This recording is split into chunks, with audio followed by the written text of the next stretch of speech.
YouTube, it's Brother Dennis. Today is the day the Lord has made, and it's actually evening, and I'm going on my way to church for prayer. But before I go, I'm gonna let these guys, the Midas 4, Silvio, shout out to him. I'm gonna give them a little evening fly.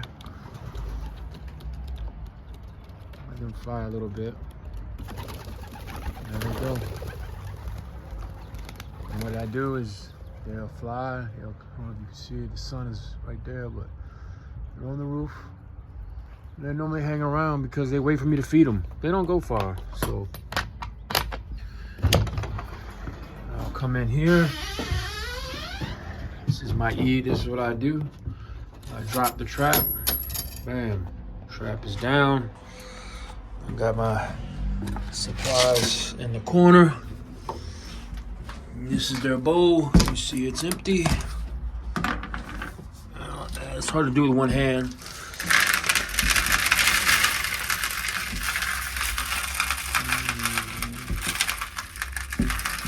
Got 4 birds, so that's about enough for them.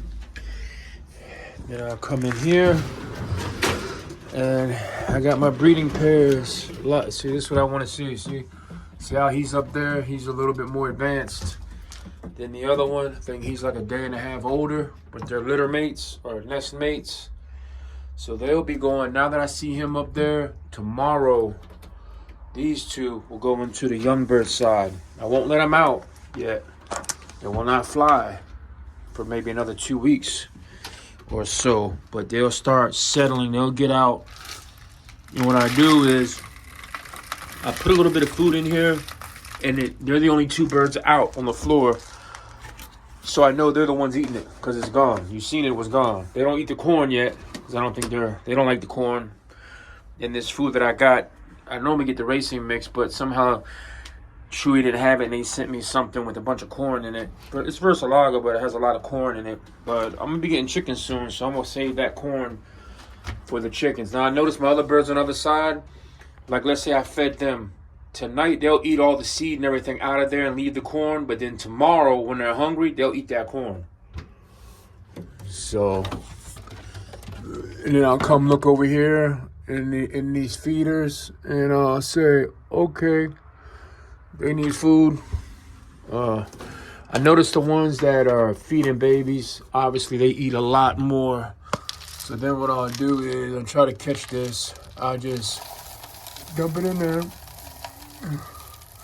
until it fills up to the hole. And then I gotta come back with a little bit of water, and then I'll go to the next one. This one needs food and water. So when I know they really need water, I'll just leave the top open like this.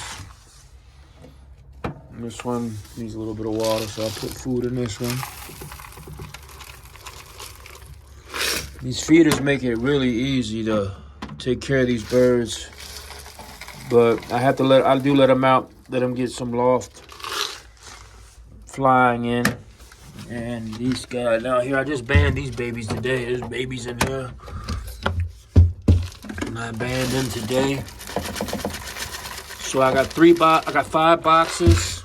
3 got babies in it, and 2 are on eggs. This pair here, number 3, this is Choir Boy and his girl. See, they don't like the corn either. See how they dumped it out?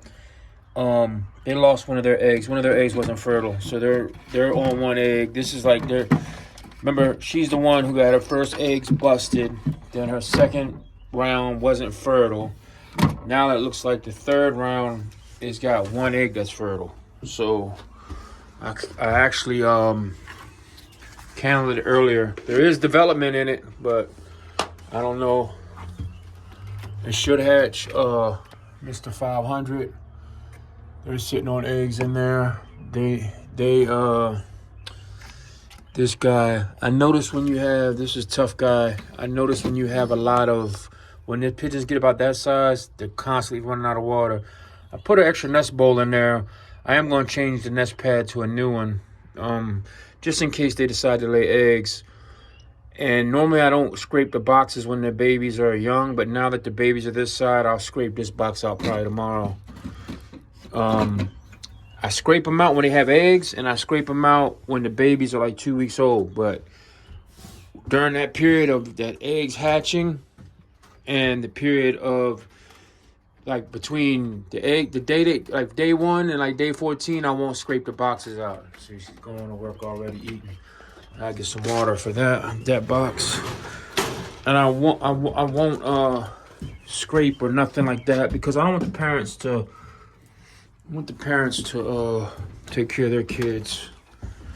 And I've seen a lot of pigeon videos. I watch a lot of pigeon videos, and sorry about that. I was opening a bottle of water. Sorry about that, fam. Had to take the lid off the water. I'll put the water right in there. So we'll fill that up. The one thing about it is I've seen a lot of nasty boxes. Like, dudes don't scrape their boxes for months. They say it helps with the immunities. But like I'll do the first 14 days, I won't scrape the boxes, because I want to build immunities up and all that stuff. But after that, I can't do it anymore. I scrape the boxes. I scrape my loft too, the floors and everything. Scrape once a week. I'll come in here. It's my servitude. I feel like I don't know how you say it. It's a humbling experience to clean up pigeon poop. Anybody who owns pigeons knows that. Like, this man, everybody loves it up here. So he's found his roost up there. This is Mr. 500's son. Adrian P. bloodline. Look how dark his eyes are. He's got real dark eyes. And so does that one. I guess the babies have dark eyes and they lighten up later, I guess. Now that blue band on his leg. See how he's got a blue band on his leg? That blue band means that he's out of box 1, Mr. 500. That's how I'm gonna keep track of them when they're on the young bird team. That's how I keep track of them. Every box has a different color. I got blue, red, purple, black, and orange. And all the babies that come out of each of those boxes, they'll have those bands on it for the first year. Then when they come into the breeding area, they'll get their own color when I go to breed them. And then their babies, that's how I keep track of them without having to try to, because I need reading glasses and I don't like wearing them. It's hard for me to see the band numbers, but I can see the colors. So come out here. So now I'll come home. When I come home from church, these pigeons will be trapped in, and there they go. They're hungry. They know their food is in there. They know they're hungry, so they're gonna get some. They forage around. I don't want to put any food out here because I don't want to get me used to being on the ground. I want them to fly a little bit and then go back in and eat. They know their food is in there, so they'll fly a little bit, walk a little bit, and these birds been out several times. They're beautiful birds. They get some wild foraging. That's awesome. That's awesome. Beautiful birds. I'm so happy with these birds. I managed. These are the first birds I ever settled. I managed to keep these birds the whole time so far. Knock on wood. Praise God for that. And I'm just gonna make this video short. We'll cut it here. But the yellow band, that's how I know they're from Natus, Silvio. So now when I have 25 young birds and they're all in the loft, I can tell what birds from what loft and what box, the parents and all that type of stuff without looking at the bands. I know, childish, but some people know what their bird. I'm new to pigeons, so I can't really look at a bird. When you have 13 blue bars, I can't tell them apart. So I need help. And then when all the bands are green on their leg with numbers on it, the only way is to catch them and look at the number. Well, this way I don't have to catch them. I could just say, oh, that's a yellow band, that's a Silvio bird. Or that's a blue band, that's Mr. 500's kid. Or he came out of box 3, that's a tough guy kid. It's a red band or this. Or Mike from Rocky Ridge gave me that bird. Or I got that bird from Curtis, or whatever, however it goes. So it's a way of me keeping track of my birds on the fly. YouTube. Just remember, man, let's love everybody and let's walk in peace. I'm out.